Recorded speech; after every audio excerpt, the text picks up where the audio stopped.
Hi exotic Valley YouTube ചാനലിലേക്ക് സ്വാഗതം. ഇന്ന് നമ്മൾ ട്രാവൽ വ്ളോഗാണ് കേട്ടോ ചെയ്യാൻ പോകുന്നത്. നമ്മുടെ ഫസ്റ്റ് ട്രാവൽ വ്ളോഗ് എവിടെ നിന്നല്ലേ? ട്രിവാൻഡ്രം ടു ചെന്നൈ. സോ ഈ ട്രാവൽ വ്ളോഗിൽ നമ്മൾ പോകാൻ ഉദ്ദേശിക്കുന്നത് തിരുവനന്തപുരം മുതൽ നമ്മൾ നാഗർകോവിൽ വരെ ബസ്സിലും അവിടെ നിന്ന് ട്രെയിനും പോകാമെന്ന് വിചാരിച്ചു. അപ്പോൾ നമ്മുടെ സ്വന്തം KSRTC ബസ്സിലാണ് യാത്ര.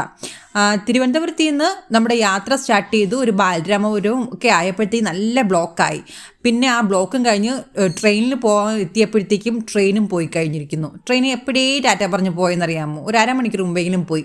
പിന്നെ നമ്മുടെ സ്വന്തം തമിഴ്നാട് SCTC ബസ്സിൽ നമ്മൾ ടിക്കറ്റ് എടുത്തു. അവിടെ നിന്നാണ് യാത്ര. പിന്നെ നമ്മൾ നാഗർകോവിൽ ഡിപ്പോയിൽ നിന്ന് ബസ് എടുത്തു. അങ്ങനെ നമ്മുടെ യാത്ര ഇന്നത്തേക്ക് സ്റ്റാർട്ട് ചെയ്യാണ്. ആരംഭിക്കലാങ്ങളാ.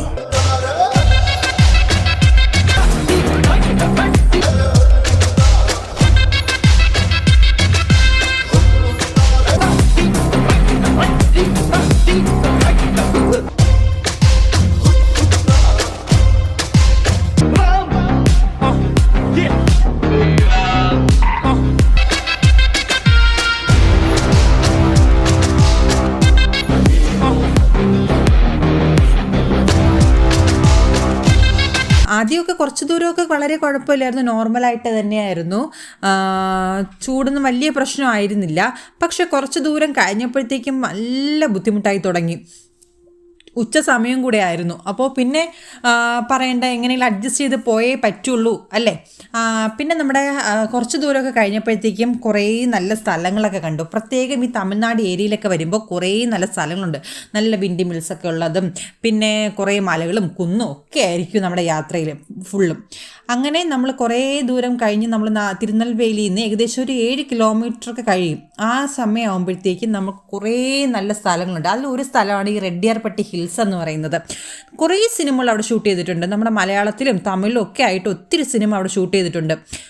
ഞാൻ ഈ ട്രാവൽ പോകുന്ന ഈ സമയത്താണ് നമ്മൾ അറിഞ്ഞത്, നമ്മുടെ ദുൽഖർ സൽമാൻ്റെ നീലാകാശം പച്ചക്കടൽ ചുവന്ന ഭൂമി എന്ന സിനിമയില്ലേ, ആ സിനിമയൊക്കെ ഷൂട്ട് ചെയ്തത് ഇവിടെയാണ്. അതായത് നമ്മൾ ദുൽഖർ സൽമാൻ ഒരു ഹൈവേയിൽ കൂടെ ഇങ്ങനെ വരും, പെട്ടെന്ന് ബൈക്ക് പഞ്ചറാവും, വർക്ക്ഷോപ്പിൽ കയറിയിട്ട് പഞ്ചറൊക്കെ ഒട്ടിക്കുകയും ആ ഒരു സീനൊക്കെ ഷൂട്ട് ചെയ്തതും, പിന്നെ നമ്മൾ സണ്ണി വെയിൻ വരുമ്പോൾ ലിഫ്റ്റ് ചോദിച്ച് പോകുന്ന ഒരു സീനൊക്കെ ഇല്ലേ, ആ സീനൊക്കെ ഷൂട്ട് ചെയ്തത് ഇവിടെയാണ്, ഈ ഹൈവേയിലാണ്. പിന്നെ നമ്മുടെ പ്രശസ്തമായ നമ്മുടെ സൂര്യയുടെ സിംഗം 2-ൽ ഒരു ഡാൻസ് സീനൊക്കെ ഉണ്ട്. ആ ഡാൻസ് സീനും ഷൂട്ട് ചെയ്തതും ഇവിടെയാണ്. ഒത്തിരി ബൈക്കുകളൊക്കെ ആയിട്ട് വന്ന് സൂര്യ നല്ല കൂളിംഗ് ഗ്ലാസ് ഒക്കെ വെച്ച് ഡാൻസ് ഒക്കെ പെർഫോം ചെയ്ത് ആ ഒരു സീനും നമ്മളിവിടെ ഈ റെഡ്ഡിയാർപട്ടി ഹിൽസിൻ്റെ ആ ഒരു ഏരിയയിലാണ് ഷൂട്ട് ചെയ്തിട്ടുള്ളത്. പിന്നെ നമ്മുടെ നെക്സ്റ്റ് നിങ്ങൾക്ക് കുറേ പേർക്ക് അറിയാമായിരിക്കും, ഈ ഉത്തമപുത്രൻ ഒരു സിനിമയുണ്ട്, ധനുഷും ജെനീലിയ ഒക്കെ അഭിനയിച്ച്. ആ ഒരു സിനിമയിലും നമ്മുടെ ഈ ഹൈവേയിൽ കൂടെയാണ് ഷൂട്ട് ചെയ്തിരിക്കുന്നത്. അവരിങ്ങനെ ഓടി വരും. പിന്നെ നമ്മുടെ മൊട്ട രാജേന്ദ്രമായിട്ട് ഒരു അറ്റാക്കുള്ള സീനൊക്കെ ഉണ്ട്. രണ്ടുപേരും ഡിഷും ഒക്കെ ചെയ്തിട്ട് അങ്ങനൊരു സീനുണ്ട്. ആ സീനും നമ്മുടെ ഈ റെഡ്ഡിയാർപട്ടി ഹിൽസിലാണ് ഷൂട്ട് ചെയ്തിരിക്കുന്നത്. ഞാൻ കുറച്ച് നിങ്ങൾക്ക് ഫേമസ് അറിയാൻ പറ്റുമോ എന്ന് നോക്കാൻ വേണ്ടിയിട്ടാണ് കേട്ടോ ആ ഒരു സ്ഥലമൊക്കെ പറഞ്ഞു തന്നത്. അങ്ങനെ കുറച്ച് പ്രശസ്തമായൊരു സ്ഥലമാണ്. അങ്ങനെ അതൊക്കെ കണ്ട് നമ്മൾ കുറേ ദൂരം ഇങ്ങനെ പോകുമ്പോഴത്തേക്കും പിന്നെ കുറേ മലകളും കുന്നും ഒക്കെയാണ്. നല്ല രസമാണ് കാണാനും. കുറച്ച് വെയിൽ കൂടുതലായിരുന്നു, പക്ഷെ വൈകുന്നേരം ആകുമ്പോഴത്തേക്കും പിന്നെ കുഴപ്പമില്ല. പിന്നെ നല്ല പീസ്ഫുൾ അറ്റ്മോസ്ഫിയർ ആയിരിക്കും ആ യാത്ര ചെയ്യാനാണെങ്കിൽ. പിന്നെ ഒരു നോൺ AC ആണ്, സ്ലീപ്പർ അല്ല. അതൊക്കെ കുറച്ച് ബുദ്ധിമുട്ടാണ്, എന്നാലും കുഴപ്പമില്ല. അങ്ങനെ നമ്മുടെ യാത്ര കുറേ ദൂരമായി. ഏകദേശം ഇപ്പോൾ ഒരു 6:30 മണിയൊക്കെ ആയി. അങ്ങനെ നമ്മുടെ യാത്ര അങ്ങനെ നീണ്ട് പോവുകയാണ്. ഇടയ്ക്ക് നമ്മൾക്കൊന്ന് ചായ കുടിക്കാനൊക്കെ ഒന്ന് നിർത്തിയായിരുന്നു. ചായയൊക്കെ കുടിച്ചു. വീണ്ടും നമ്മുടെ യാത്ര സ്റ്റാർട്ട് ചെയ്തു. അങ്ങനെ കുറേ ദൂരം കഴിഞ്ഞിട്ട് അങ്ങനെ നമ്മൾ കുറേ ദൂരം ഇങ്ങനെ പോയിക്കൊണ്ടിരിക്കുമ്പോഴത്തേക്കും കുറേ കാഴ്ചകളും പിന്നെ കുറേ ടൗൺ ഏരിയയാണ്. കുറേ പേര് ഇറങ്ങുന്നുണ്ട്, അവരുടെ സ്റ്റോപ്പ് എത്തുമ്പോൾ ഇറങ്ങുന്നുണ്ട്. പിന്നെ തൂത്തുക്കുടിക്ക് 150 കിലോമീറ്റർ എന്ന് കണ്ടു, തൃച്ചിക്ക് 147 കിലോമീറ്റർ, മധുരയ്ക്ക് 27 കിലോമീറ്റർ. അങ്ങനെ നമ്മുടെ യാത്ര വീണ്ടും പോവുകയാണ്. പിന്നെ വഴിയിൽ വെച്ച് ഒരു 8 മണിയൊക്കെ ആയപ്പോഴത്തേക്കും പിന്നെ നല്ല മഴ പെയ്യാൻ തുടങ്ങി. പിന്നെ ടോൾ ബൂത്ത് എത്തി. ശ്രീ ബാലാജി ടോൾവേസ് അവിടെ ആ ഒരു ഏരിയയിൽ കൂടെയായിരുന്നു പോയത്. പിന്നെ നമ്മൾ ടോളൊക്കെ ചെയ്തു, വണ്ടി അങ്ങനെ. അപ്പോൾ നമ്മൾ കാഴ്ചകളൊക്കെ കണ്ട് ബസ്സിൽ തന്നെ അന്നത്തെ ദിവസം കഴിച്ചു. അടുത്ത ദിവസം രാവിലെ നമ്മൾ ആദ്യമായിട്ട് ഉണർന്ന് വീഡിയോ എടുക്കുന്ന സമയത്ത് വണ്ടി താമ്പരം ഭാഗത്താണ് എത്തിയിട്ടുള്ളത്. ചെന്നൈ എത്തിയില്ല, ഓൾമോസ്റ്റ് താമ്പരം എന്ന് പറയുന്ന ആ ഭാഗത്ത് എത്തിയിട്ടുണ്ട്. ഇനി നമുക്ക് മുമ്പോട്ടുള്ളത് കോയമ്പേട് എന്ന് പറയുന്ന ഒരു സ്ഥലവും, അത് കഴിഞ്ഞാൽ നമ്മൾ ഗിണ്ടി എന്ന് പറയുന്ന സ്ഥലത്ത് നമ്മൾ കോയമ്പേട് ഇറങ്ങണമെന്ന് ആദ്യം പ്ലാൻ ചെയ്തത്. അപ്പോൾ കണ്ടക്ടർ പറഞ്ഞു കോയമ്പേട് ഇറങ്ങിക്കഴിഞ്ഞാൽ നിങ്ങൾക്ക് ഈ ബ്രോഡ്വേ മാർക്കറ്റ് എന്ന് പറയുന്നത്, അവർക്ക് യഥാർത്ഥത്തിൽ ബ്രോഡ്വേ മാർക്കറ്റ് എന്ന് പറഞ്ഞാൽ അറിയില്ല കേട്ടോ, കോളി മാർക്കറ്റ് എന്ന് ചോദിച്ചാൽ അറിയാവുള്ളൂ. അപ്പോൾ പുള്ളിക്കാരൻ പറഞ്ഞു ഇങ്ങനെ കോളി മാർക്കറ്റിൽ പോകാൻ ഏറ്റവും ഈസിയസ്റ്റ് വേ എന്ന് പറയുന്നത് നിങ്ങൾ ഗിണ്ടി മാർക്കറ്റിൽ ഇറങ്ങുന്നതാണ് ബെസ്റ്റ് എന്നാണ് പുള്ളി പറഞ്ഞത്. അപ്പോൾ ഞങ്ങൾ ഗിണ്ടി മാർക്കറ്റിൽ ഇറക്കാൻ തീരുമാനിച്ചു. അപ്പോൾ ആ സമയത്ത് നമ്മളിങ്ങനെ കാഴ്ചകൾ കാണുകയാണ്. ആ ഭാഗത്ത് ഗ്രേറ്റർ ചെന്നൈ മുനിസിപ്പാലിറ്റി കോർപ്പറേഷൻ്റെയൊക്കെ വലിയ ഭീകരമായ നല്ല ഭംഗിയുള്ള കെട്ടിടങ്ങളും വൃത്തിയുള്ള ആ റോഡ് സൈഡുകളൊക്കെ അവർ നല്ല രീതിയിൽ മെയിൻറ്റെയിൻ ചെയ്യുന്നുണ്ട്. അപ്പോൾ നമ്മൾ ആ കാഴ്ചകളൊക്കെ കണ്ട് ഗിണ്ടി എന്ന് പറയുന്ന ബസ് സ്റ്റാൻഡിൽ പോയി ഇറങ്ങി. അവിടെ നമ്മൾ ബ്രോഡ്വേ എന്ന് പറയുന്ന സ്ഥലത്തേക്ക് പോകാൻ വേണ്ടിയിട്ട്, ബ്രോഡ്വേ സ്റ്റാൻഡിലേക്ക് പോകാൻ വേണ്ടിയിട്ട് വേറൊരു ബസ്സിൽ കയറി. അത് ഇലക്ട്രിക് ബസ്സായിരുന്നു. അപ്പോൾ നമ്മൾ ഈ ഇലക്ട്രിക് ബസ്സിൽ കയറി ബ്രോഡ്വേ എന്ന് പറയുന്ന ബസ് സ്റ്റാൻഡിലോട്ട് പോവുകയാണ്. ഓൾമോസ്റ്റ് ഒരു 1 hour ട്രാവലുണ്ട് കോളി മാർക്കറ്റിൻ്റെ അടുത്ത് എത്താൻ വേണ്ടിയിട്ട്. അവിടെ നിന്ന് ഞങ്ങൾ ഒരു 60 രൂപ ഓട്ടോയ്ക്ക് കൊടുത്തപ്പോൾ, നിയറസ്റ്റാണ്, 60 രൂപ യൂബർ ഇട്ട് ഓട്ടോയ്ക്ക് കൊടുത്തപ്പോൾ, അതുകൂടെ പറയാമല്ലോ, ഈ ഓട്ടോക്കാരെ അവിടെ നിന്ന് ഡയറക്റ്റ് വിളിക്കരുത്. ആരെങ്കിലും പോവുകയാണെങ്കിൽ ഓട്ടോക്കാരെ ഡയറക്റ്റ് വിളിച്ച് കഴിഞ്ഞാൽ ഈ 60 രൂപയുടെ സ്ഥാനത്ത് അവർ 200 രൂപ വാങ്ങും. അതാണ് അവിടുത്തെ രീതി. അപ്പോൾ ഞാൻ യൂബർ ഇട്ടു, യൂബറിൽ 60 രൂപ കാണിച്ചു, 60 രൂപ കൊടുത്തു. അതിന് തൊട്ട് മുമ്പ് ഞാൻ അടുത്ത് നിന്ന് ഓട്ടോക്കാരോട് ചോദിച്ചു എത്ര രൂപയാകുമെന്ന്. അപ്പോൾ പുള്ളിക്കാരൻ 200 എന്ന് പറഞ്ഞു. അപ്പോൾ യൂബർ ഇട്ട് 60 രൂപയ്ക്ക് നേരെ ഈ കോളി മാർക്കറ്റിൻ്റെ ഫ്രണ്ടിൽ പോയി ഇറങ്ങി.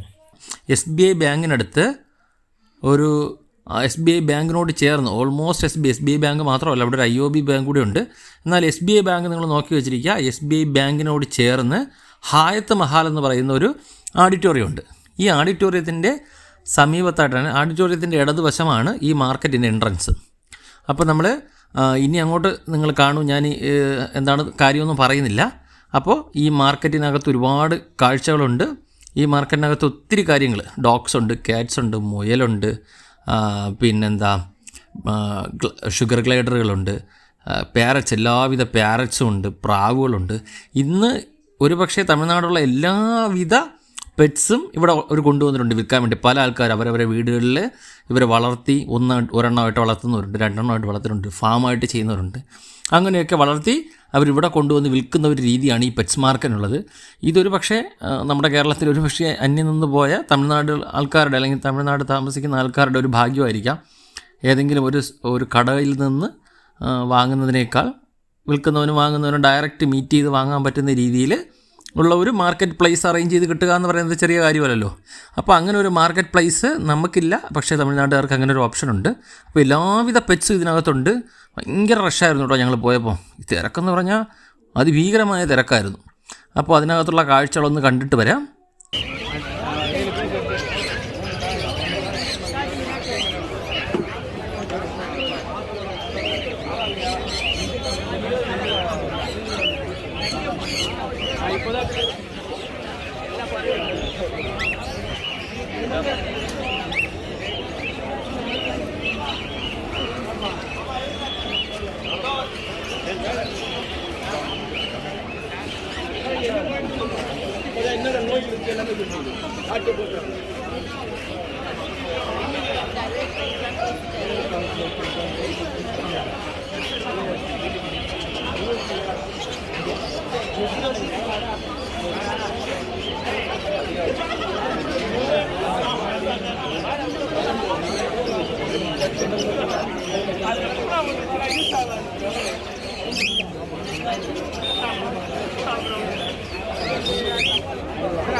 അപ്പോൾ നമ്മൾ ഈ കണ്ട കാഴ്ചകൾ, കുറേയേറെ കാഴ്ചകൾ നിങ്ങളിപ്പോൾ കണ്ടു കഴിഞ്ഞു.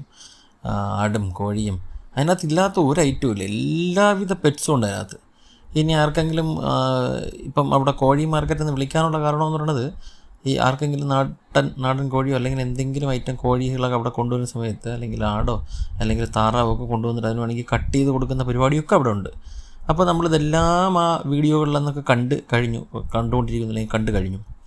ഇനി ഈ മാർക്കറ്റ് എന്താണ്, ഈ മാർക്കറ്റിൻ്റെ ഉള്ളിൽ എന്താണ് സംഭവിക്കുന്നത്, ഓരോ ഐറ്റം കിളികളുടെ, പ്രാവുകളുടെ, അല്ലെങ്കിൽ തത്തകളുടെ, അല്ലെങ്കിൽ ഷുഗർ ഗ്ലേഡറുകളുടെ, മുയലുകളുടെ, ക്യാറ്റ്സിൻ്റെ, ഡോഗ്സിൻ്റെ ഒക്കെ വിലയും കാര്യങ്ങളും അറിയാൻ നിങ്ങൾക്കൊരു ആകാംക്ഷയില്ലേ?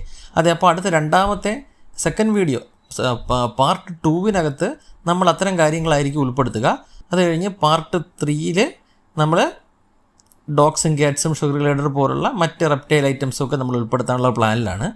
അത് കഴിഞ്ഞിട്ട് നമ്മൾ ബാക്കി കുറേ കാര്യങ്ങൾ ഇവിടെ നമ്മൾ ഈ മാർക്കറ്റിൻ്റെ ചരിത്രം, ഈ മാർക്കറ്റ് എങ്ങനെയാണ് പ്രവർത്തിക്കുന്നത്, അതിൻ്റെ രീതികൾ എങ്ങനെയാണ്, ഇവർ ഓരോരുത്തരെയും കോൺടാക്ട് ചെയ്ത് നമുക്ക് സാധനം വാങ്ങാൻ കഴിയുമോ, നമുക്ക് കേരളത്തിരുന്നുകൊണ്ട് തമിഴ്നാട്ടിൽ നിന്ന് ഉൽപ്പന്നങ്ങൾ വാങ്ങുന്നതിന് ബുദ്ധിമുട്ടുണ്ട്, ഈ പറയുന്ന എല്ലാ കാര്യങ്ങളും നമ്മൾ ഈ പറയുന്ന സെല്ലേഴ്സിനോട് ഡയറക്റ്റ് ചോദിച്ച് അവരിൽ നിന്ന് ഇൻഫർമേഷൻസ് കളക്ട് ചെയ്തിട്ടുണ്ട്. അത്ര ഇൻഫർമേഷൻസ് എല്ലാം ഈ പറയുന്ന ഈ വീഡിയോയിൽ നമ്മൾ ഉൾപ്പെടുത്തുന്നുണ്ട്. ഒരു കാര്യം കൂടെ ശ്രദ്ധിക്കുക, നമ്മൾ പലപ്പോഴും വിട്ടുപോകുന്നൊരു കാര്യമുണ്ട്. ഇവിടെ ഈ പെറ്റ്സ് എന്ന് ഉദ്ദേശിക്കുന്നത് ഈ പ്രാവും അല്ലെങ്കിൽ ഡോഗ്സും ക്യാറ്റ്സും അങ്ങനെയുള്ള ഐറ്റംസ് മാത്രമല്ല, ഈവൻ അഡീനിയം പ്ലാന്റ്സ് ഉണ്ട് വിൽക്കാൻ, അതുപോലെ ഫിഷസ്, എല്ലാവിധ വ്യത്യസ്ത വെറൈറ്റീസിലുമുള്ള അക്വേറിയം ഫിഷസ് നമ്മുടെ ഈ മാർക്കറ്റിനകത്ത് ലഭ്യമാണ്.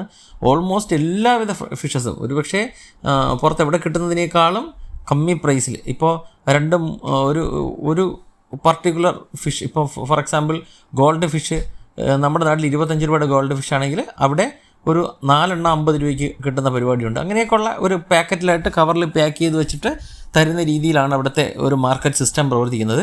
ഈ പറയുന്ന എല്ലാ ഡീറ്റെയിൽസും സെല്ലേഴ്സ് ആരൊക്കെയാണോ അവരോട് ചോദിച്ച് നമ്മൾ വ്യക്തമായിട്ട് ഡീറ്റെയിൽ ആയിട്ട് ചോദിച്ച് മനസ്സിലാക്കി ഈ വീഡിയോയ്ക്കകത്ത് നമ്മൾ ഉൾപ്പെടുത്തി വെച്ചിട്ടുണ്ട്. ആ കാര്യങ്ങൾ നിങ്ങൾക്ക് പാർട്ട് 2 നിന്നും പാർട്ട് 3 നിന്നും കണ്ടാൽ മനസ്സിലാകും. അപ്പോൾ നമ്മൾ ഇത് കഴിഞ്ഞ് നേരെ ഡയറക്റ്റ് പോയതെന്ന് പറയുന്നത്, നമ്മൾ ഈ കോഴി മാർക്കറ്റിൽ നിന്ന് പുറത്തിറങ്ങി അടുത്ത് നമ്മൾ പോകാൻ ഉദ്ദേശിച്ച, അല്ലെങ്കിൽ നമ്മൾ പോയതെന്ന് പറയുന്നത് നേരെ ഞങ്ങൾ എഗ്മോർ റെയിൽവേ സ്റ്റേഷനിലേക്ക് പോയി. എഗ്മോർ റെയിൽവേ സ്റ്റേഷനിൽ നിന്ന് അവിടെ നിന്ന് നേരെ സെൻറ്റ് തോമസ് മൗണ്ട് എന്ന് പറയുന്ന ഒരു റെയിൽവേ സ്റ്റേഷനിലേക്കാണ് ഞങ്ങൾ എത്തിച്ചേർന്നത്. ആ റെയിൽവേ സ്റ്റേഷനിൽ നിന്ന് നമ്മൾ സെൻറ്റ് തോമസ് മൗണ്ട്, തോമസ് ലീഹ എന്ന് പറയുന്ന ക്രിസ്ത്യൻസിൻ്റെ ഒരു വിശുദ്ധനാണ്, അതാണ് സെൻറ്റ് തോമസ് മൗണ്ട്. നമ്മൾ സെൻറ്റ് തോമസ് മൗണ്ടിലേക്കാണ് പോകുന്നത്. അപ്പോൾ അതിനു മുമ്പ് ഒരു ചെറിയ കാര്യം കൂടി, നമ്മളവിടെ വെച്ച് കണ്ട ഒരു സംഭവം നിങ്ങളെ പരിചയപ്പെടുത്തുകയാണ്. ഇവിടെ 3 രൂപയ്ക്ക് 300 മില്ലി ലിറ്റർ വെള്ളം, 5 രൂപയ്ക്ക് 1/2 ലിറ്റർ വെള്ളം എന്ന രീതിയിൽ വളരെ ലെസ് എക്സ്പെൻസീവായിട്ട് തണുത്ത വെള്ളം കൊടുക്കാൻ വേണ്ടിയിട്ടുള്ളൊരു സിസ്റ്റം അവർ ചെയ്തിട്ടുണ്ട്. അതൊക്കെ വളരെ ആകർഷകമായിട്ട് തോന്നി. ഈ ഒരു അതിഭീകരമായ ചൂടായിരുന്നു അവിടെ. ഓക്കെ, ഇത്തരം കാര്യങ്ങൾ നമ്മുടെ നാട്ടിലും ചെയ്യാൻ കഴിയട്ടില്ലെങ്കിൽ ചെയ്യട്ടെ എന്ന് വിചാരിക്കുന്നു. അപ്പോൾ അത് കഴിഞ്ഞിട്ട് നമ്മൾ അവിടെ നിന്ന് നേരെ ഈ പറഞ്ഞതുപോലെ ട്രെയിൻ കയറി സെൻറ്റ് തോമസ് മൗണ്ട് എന്ന് പറയുന്ന സ്ഥലത്തെത്തി. ഇനി സെൻറ്റ് തോമസ് മൗണ്ടിൽ നമ്മൾ ചില കാര്യങ്ങൾ കണ്ടു. സെൻറ്റ് തോമസ് മൗണ്ടിൽ ചില സംഭവങ്ങൾ നമ്മുടെ കാഴ്ചയിൽപ്പെട്ടു. അത് കഴിഞ്ഞിട്ട് നമ്മൾ ലിറ്റിൽ മൗണ്ട് എന്ന് പറയുന്ന ഒരു ഈ നേരത്തെ പറഞ്ഞ വിശുദ്ധ തോമസ് ലീഹ എന്ന് പറയുന്ന ആ വിശുദ്ധനെ പിടിച്ചു കൊണ്ടുപോയത്, ഒരു ഗുഹയ്ക്കകത്തു നിന്നാണ് പിടിച്ചു കൊണ്ടുപോകുന്നത്. ആ സ്ഥലം അതിനെ ലിറ്റിൽ മൗണ്ട് എന്നാണ് വിളിക്കുന്നത്. നമ്മൾ അത് കഴിഞ്ഞ് ലിറ്റിൽ മൗണ്ടിലേക്കാണ് പോയത്. അത് കഴിഞ്ഞിട്ട് അദ്ദേഹത്തെ അടക്കം ചെയ്തിരിക്കുന്ന സ്ഥലം സെൻറ്റ് തോമസ് ബസലിക്ക എന്നാണ് അതിനെ അറിയപ്പെടുന്നത്. അപ്പോൾ അത് കഴിഞ്ഞ് ഞങ്ങൾ അവിടെ പോയി. അത് കഴിഞ്ഞിട്ട് അവരുടെ അമ്മ സമാധി, അല്ലെങ്കിൽ ജയലളിതയെയും അതുപോലെ MGRൻ്റെയും സമാധി, അവരുടെ ശവകുടീരങ്ങളാണ്. അത് കഴിഞ്ഞിട്ട് ഞങ്ങൾ അതിനോട് തൊട്ട് ചേർന്ന് തന്നെയാണ് അലൈങ്കർ അണ്ണയുടെയും അതുപോലെ നമ്മുടെ കരുണാനിധിയുടെയും സ്മാരകങ്ങൾ, അവരുടെയും ശവകുടീരങ്ങൾ അവിടെയാണ്. അതും കണ്ടു. അത് നിങ്ങൾ അവിടെ പോയി ഇത് കാണണം. അത് വല്ലാത്തൊരു എക്സ്പീരിയൻസാണ്. ഞാൻ നേരത്തെ പറഞ്ഞിരുന്നു പാർട്ട് 2ഉം പാർട്ട് 3. ഇവിടെ നമ്മൾ പാർട്ട് 4 എന്ന് പറയുന്നത് ഈ അണ്ണാദുരൈയുടെയും നമ്മുടെ കരുണാനിധിയുടെയും അതുപോലെ ജയലളിതയുടെയും MGRൻ്റെയും ശവകുടീരങ്ങളും അതിനോടനുബന്ധിച്ച് നടക്കുന്ന ടൂറിസം ആക്ടിവിറ്റീസുമാണ്. അത് കഴിഞ്ഞിട്ട് ഞങ്ങൾ അവസാനമായിട്ട് പോയത് മെറീന ബീച്ചിലേക്കാണ്. നൈറ്റ് ലൈഫ് രീതികൾ എന്തൊക്കെയാണ് എങ്ങനെയൊക്കെയാണെന്നുള്ളതായിരിക്കും അത് കഴിഞ്ഞിട്ട് നമ്മളിത്. അപ്പോൾ 6 പാർട്ടാണ് നമ്മൾ ഈ ഒരു ട്രാവൽ പ്രോഗ്രാമിൻ്റെ അകത്ത് ഉൾപ്പെടുത്തിയിരിക്കുന്നത്. എല്ലാം കാണുക, ഞങ്ങളെ സപ്പോർട്ട് ചെയ്യുക. അപ്പോൾ ഈ വീഡിയോ നമ്മളിപ്പോൾ ഇവിടെ അവസാനിപ്പിക്കുകയാണ്. ഒപ്പം ഉണ്ടായിരുന്ന എല്ലാവർക്കും നന്ദി. ഞങ്ങളുടെ ഈ വീഡിയോ കാണുകയും അതിനെ സബ്സ്ക്രൈബ് ചെയ്യുകയും ഈ വീഡിയോസും നമ്മുടെ ഇനിഷ്യേറ്റീവ്സും ഇഷ്ടപ്പെടുന്നവർ മറ്റുള്ളവരിലേക്ക് ഇത് എത്തിച്ചു കൊടുക്കാൻ വേണ്ടി ഷെയർ ചെയ്യുക, ലൈക്ക് ചെയ്യുക. Thanks for watching this video, exotic Valley YouTube channel.